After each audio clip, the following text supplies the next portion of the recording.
Regarde tes mains un instant. Observe les lignes qui parcourent ta paume, le mouvement invisible du sang dans tes veines, le rythme silencieux de ton cœur que tu ne contrôles pas. Tu penses être le maître de ce corps, le propriétaire de cette vie, le souverain de ton destin.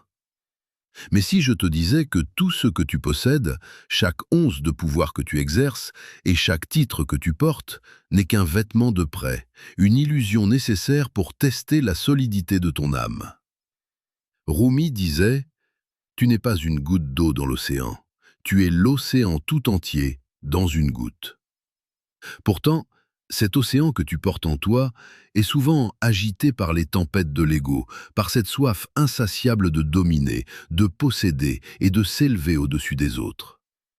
Aujourd'hui, nous allons déchirer le voile. Nous allons explorer ce que signifie réellement le pouvoir et pourquoi, lorsque la prophétie du Coran s'accomplit, elle vient nous rappeler que l'autorité véritable n'est jamais humaine, mais purement divine. Prépare-toi, car ce que tu vas entendre risque de bousculer tes certitudes les plus profondes et de réveiller une part de toi que tu avais oubliée. Avant d'aller plus loin dans cette exploration des mystères de l'âme et du pouvoir, je t'invite à faire un geste conscient. Si tu ressens que ton esprit cherche une clarté nouvelle, si tu sens que ton cœur a besoin d'un sanctuaire loin du bruit du monde, rejoins-nous. Abonne-toi à la chaîne Esprit éveillé. Ce n'est pas seulement une chaîne YouTube, c'est un cercle d'âmes conscientes, un refuge pour ceux qui ont décidé de ne plus marcher dans l'obscurité. En devenant membre de cette communauté, tu affirmes ta volonté de chercher la vérité derrière les apparences. Le monde dans lequel nous vivons est une scène de théâtre immense, où chacun cherche à jouer le rôle du roi. Nous courons après l'autorité, nous cherchons à dominer notre entourage, nos collègues, notre famille et même notre propre environnement. Nous avons érigé des gratte-ciel pour toucher le ciel, créé des systèmes financiers pour contrôler les ressources et inventé des technologies pour défier le temps. Mais la prophétie coranique nous murmure une vérité constante. Tout ce qui monte doit redescendre, et tout ce qui s'enorgueillit finit par s'effriter. Le Coran nous enseigne que le pouvoir sur terre est une amana, un dépôt sacré, une responsabilité qui pèse plus lourd que les montagnes. Imagine une montagne, massive, imperturbable, ancienne. Le texte sacré nous dit que si le message divin avait été descendu sur une montagne, elle se serait fendue par crainte et par respect. Pourtant, l'homme, dans son arrogance et son ignorance, a accepté cette charge. Il a cru qu'il pouvait porter le poids du monde sur ses épaules, sans se briser. Tu te demandes peut-être quel est le rapport avec ta vie de tous les jours. C'est très simple.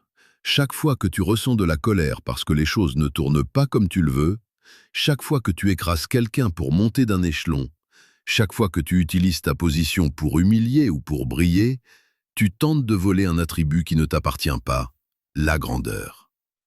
La psychologie spirituelle nous apprend que l'ego est un tyran affamé. Plus tu le nourris de pouvoir, plus il demande de l'autorité. C'est une soif qui ne s'étend jamais. Mais regarde autour de toi. Où sont les empires de jadis? Où sont les pharaons qui se prenaient pour des dieux?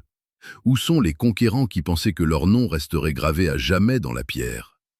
La terre les a recouverts, et leurs palais sont devenus des ruines où le vent siffle la même chanson. Seul le Créateur est l'Éternel, seul l'invisible détient l'autorité réelle. Le pouvoir est une énergie, et comme toute énergie, elle doit circuler pour rester pure. Si tu bloques cette énergie en essayant de la garder pour toi, elle devient toxique. C'est ainsi que naissent les maladies de l'âme, l'anxiété de perdre ce qu'on a acquis, la paranoïa face à la réussite des autres, et cette solitude immense qui frappe ceux qui sont au sommet d'une pyramide qu'ils ont bâtie sur le dos de leurs frères. La prophétie nous rappelle que l'heure vient où chaque autorité sera questionnée, non pas pour ce qu'elle a possédé, mais pour la manière dont elle a servi. Car l'autorité spirituelle, la seule qui compte vraiment, est celle qui s'exprime par le service et l'humilité. Plus tu t'abaisses devant la majesté de l'univers, plus tu es élevé en sagesse. C'est le paradoxe divin, celui qui se fait serviteur devient le véritable maître de son existence. Faisons une pause ici dans ce flux de réflexion. Je veux que nous créions ensemble une vibration puissante. Si tu acceptes cette vérité, si tu es prêt à laisser tomber les masques de ton ego pour laisser briller la lumière de ton âme, écris « Je suis lumière » en commentaire. Fais-le maintenant. En écrivant ces mots, tu ne fais pas que taper sur un clavier, tu envoies une intention à l'univers, tu rejoins une égrégore d'âme qui, comme toi, cherche à se reconnecter à l'essentiel. Ressens l'énergie de tous ceux qui écrivent ces mêmes mots en ce moment même. Tu n'es pas seul dans cette quête. Continuons notre voyage. La prophétie du Coran concernant l'autorité ne parle pas seulement des rois et des nations. Elle parle de toi, ici et maintenant. Elle parle de la manière dont tu traites ton propre corps, ton propre esprit. Ton autorité sur toi-même est souvent usurpée par tes peurs, par tes addictions, par tes doutes. Nous sommes souvent les esclaves de nos propres impulsions alors que nous prétendons diriger des vies complexes. La véritable libération, le véritable accomplissement de la prophétie dans ta vie personnelle, c'est le moment où tu réalises que tu n'as pas besoin de contrôler le monde pour être en paix. La paix ne vient pas de la domination de l'extérieur, mais de la soumission de l'intérieur. Soumission non pas à un tyran, mais à la loi de l'amour, à la loi de l'équilibre, à la volonté de celui qui a harmonisé les galaxies. Imagine l'univers comme une immense symphonie. Chaque étoile, chaque planète, chaque atome suit une partition parfaite. Rien ne sort de son orbite par caprice. L'autorité de Dieu se manifeste dans cette harmonie mathématique et poétique. L'être humain est la seule créature qui tente de jouer sa propre note, souvent discordante, en pensant qu'il peut diriger l'orchestre. Mais regarde la nature. L'eau ne lutte pas contre le rocher, elle le contourne ou le polit avec le temps. Le feu ne cherche pas à devenir l'air, il brûle ce qu'il doit brûler pour transformer la matière. Tout dans la création accepte sa limite, et c'est dans cette acceptation que réside leur force. Toi aussi, ta véritable autorité commence là où tu acceptes tes limites humaines pour laisser la puissance divine agir à travers toi. Lorsque nous parlons de l'accomplissement des prophéties, nous voyons souvent des signes extérieurs, les bouleversements climatiques, les tensions géopolitiques, l'accélération du temps. Mais le signe le plus puissant est interne. C'est cette sensation d'oppression que ressentent tant de gens aujourd'hui malgré le confort matériel. C'est l'âme qui crie parce qu'elle est étouffée par une autorité artificielle. Le monde moderne nous vend l'idée que nous sommes des dieux auto-créés, que nous pouvons tout définir, tout changer, tout acheter. C'est le mensonge de l'autorité suprême de l'homme. Et ce mensonge est en train de s'effondrer sous nos yeux. L'instabilité que tu ressens dans le monde est le reflet de l'instabilité de l'ego humain qui perd ses repères. La prophétie s'accomplit car elle nous ramène à l'essentiel. Sans une connexion verticale à la source, l'horizontale de nos vies devient un chaos. La spiritualité n'est pas une fuite du monde. C'est une manière de le voir tel qu'il est vraiment. C'est comprendre que ton patron, ton gouvernement ou même tes propres pensées n'ont que le pouvoir que tu leur accordes.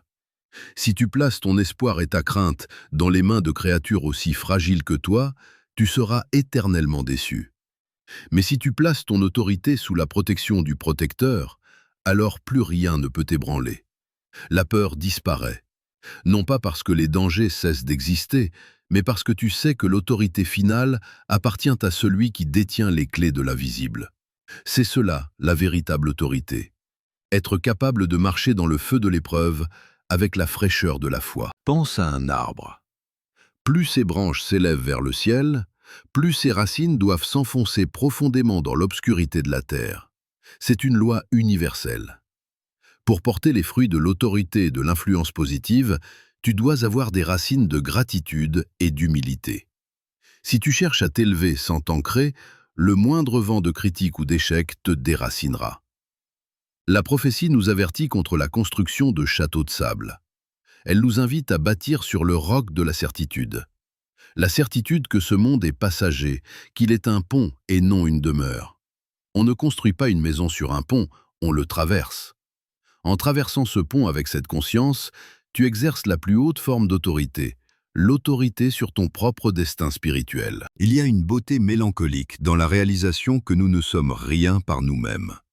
C'est une mort pour l'ego, mais une naissance pour l'esprit.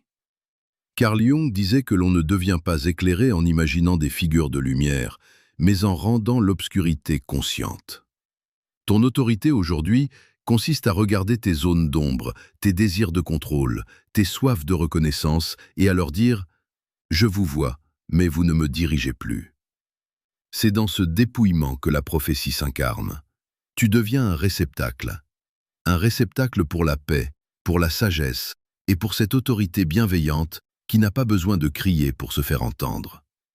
La vérité n'a pas besoin de force, car elle est la force elle-même. Regarde la vie des prophètes, de toutes les traditions. Ils n'avaient ni armée, ni trésor, ni titre ronflant au début de leur mission. Leur autorité venait d'ailleurs. Elle émanait de leur alignement parfait avec la vérité. Les gens les suivaient non pas par peur, mais parce que leur présence même rappelait à chacun sa propre origine divine. C'est cette autorité-là que tu dois cultiver, celle qui inspire, celle qui guérit, celle qui libère. Elle ne se trouve pas dans les livres de management, elle se trouve dans le silence de tes nuits, dans la sincérité de tes prières et dans la pureté de tes intentions. Chaque acte que tu poses avec une intention pure est un acte de pouvoir spirituel qui résonne jusque dans les cieux. Nous arrivons à un tournant de l'histoire humaine. Les systèmes anciens s'essoufflent, les masques tombent. La prophétie de l'autorité divine s'affiche partout pour celui qui sait lire entre les lignes du réel. On nous rappelle que l'orgueil est un poison et que l'humilité est le remède. Ne sois pas de ceux qui attendent que tout s'écroule pour comprendre. Sois de ceux qui anticipent, qui s'éveillent avant l'aube. Ta mission, si tu l'acceptes, est de redevenir un calife sur terre, non pas au sens politique du terme, mais au sens spirituel, un représentant de la beauté, de la justice et de la compassion. C'est la plus haute forme d'autorité qu'un être humain puisse exercer. Alors que ce message touche à sa fin, ne le laisse pas s'évaporer comme une simple vidéo de plus sur ton écran. Laisse ces mots infuser dans ton sang. Ressens la vibration de la vérité dans ta poitrine. Tu es venu ici avec une question, et la réponse est simple. L'autorité que tu cherches est déjà en toi, mais elle ne s'exprimera que lorsque tu auras cessé de vouloir la posséder. Lâche prise. Relâche cette tension dans tes épaules, détends ton visage. Respire. L'univers te porte. Le Créateur te guide. Je te laisse avec cette mission. Aujourd'hui, ou demain ou plus tard, accomplis un acte de pouvoir spirituel. Pardonne à quelqu'un que tu voulais punir. Donne sans attendre de merci. Tais-toi quand ton ego veut avoir le dernier mot. C'est dans ces petits moments que tu accomplis la prophétie. C'est dans ces instants que tu reprends ta véritable autorité. Le monde n'a pas besoin de plus de chefs, il a besoin de plus de lumière.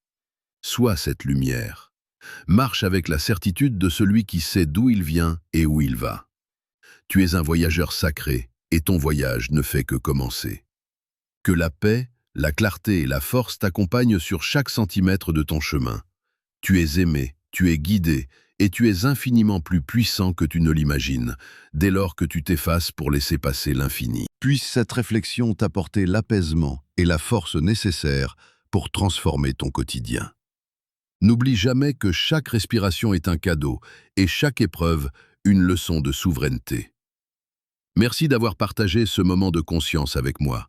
Nous sommes liés par cette quête de vérité. Reste éveillé, reste ancré, et laisse ton âme diriger tes pas.